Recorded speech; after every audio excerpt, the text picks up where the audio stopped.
a bitter old house elf, alone in a dark mansion, clutching on to the last fragments of a family that had already destroyed itself. Look past the shouting and the dirty rags, and you find a hidden linchpin of the entire wizarding war. House elves are magically bound to serve. They function as biological and emotional sponges, absorbing the specific trauma and culture of their masters.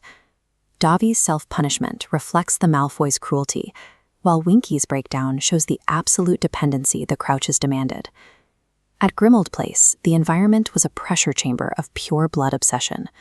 For centuries, the House of Black cultivated a culture of toxic supremacy. Kreacher lived at the center of that emotional decay every single day.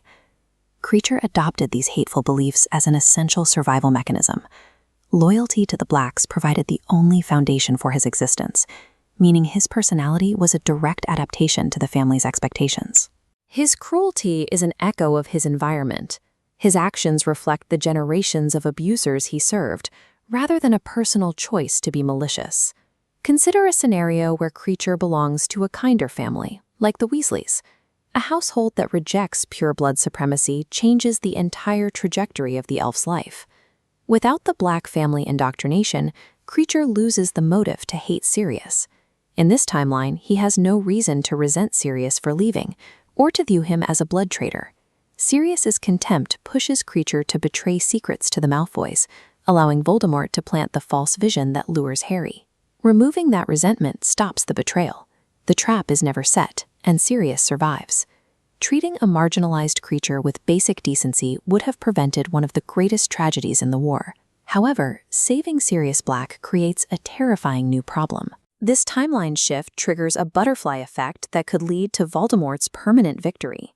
Voldemort needed a disposable subject to test the defenses guarding his locket Horcrux.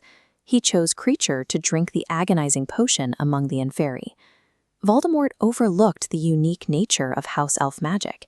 He assumed the elf would die in the cave, but Kreacher's ability to apparate allowed him to escape the trap alive. Witnessing Kreacher's immense pain became the specific event that horrified Regulus Black.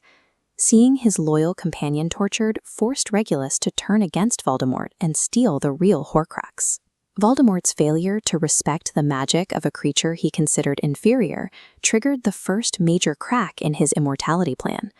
Regulus Black's radicalization depended heavily on Kreacher echoing pure-blood values.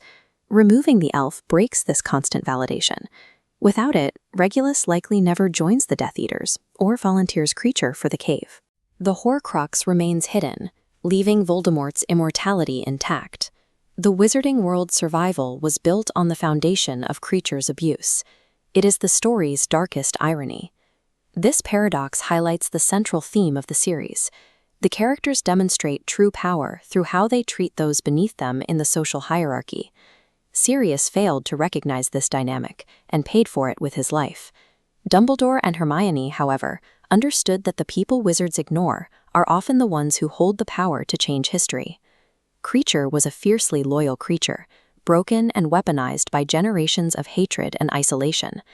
The wizarding world's survival depended on forgotten individuals operating in the dark corners of history. The war was decided in the shadows of a kitchen, not just on the battlefield. If you liked this story, check out the next video on your screen.